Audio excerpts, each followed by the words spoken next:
আসসালামু আলাইকুম রহমতুল্লাহি আবরকাতুহু।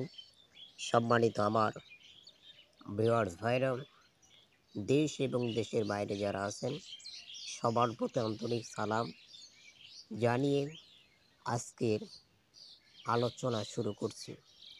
আজকের আলোচনার অধ্যায়টি হচ্ছে আল্লাহর হক এবং বান্দার হক নিয়ে। আল্লাহর হক তরফ করলে কি শাস্তি, আর বান্দার হক তরক করলে কোন শাস্তি হবে, সেই সম্পর্কে আমি আপনাদের মাঝে কোরআনুল কারিমা থেকে বর্ণনা করতে চাই, হাদিস শরীফ থেকে বর্ণনা করতে চাই। তো প্রিয় ভাইরা, দুটি হক রয়েছে, একটা আল্লাহর হক আর একটি বান্দার হক।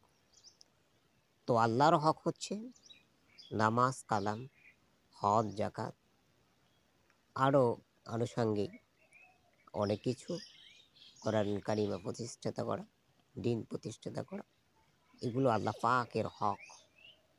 নামাজ, রোজা, হজ, জাকাত আপনি যদি এগুলো তরক করেন, আল্লাহ পাকের কাছে দোষ করেন, এটা আল্লাহ রব্বুল আলামিন তওবা করলে মাফ করে দিতে পারে। মাফ করবে কিনা আল্লাহ পাকই ভালো জানেন, কিন্তু মাফ করে দিতে পারে। আমি আপনাদেরকে বলতে চাই, দোষ যার কাছে করবেন আপনি তার কাছে মাফ চাবেন। অন্যজনের কাছে মাফ চাইলে আপনার এই মাফটা গ্রহণযোগ্যতা অর্জন করবে না।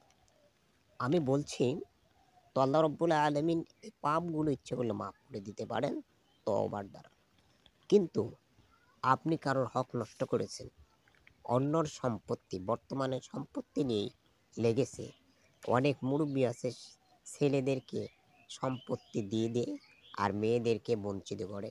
ছেলেদেরকে ভালো ভালো জমিগুলো দিয়ে দেয় আর মেয়েদেরকে বঞ্চিত করে দেয়।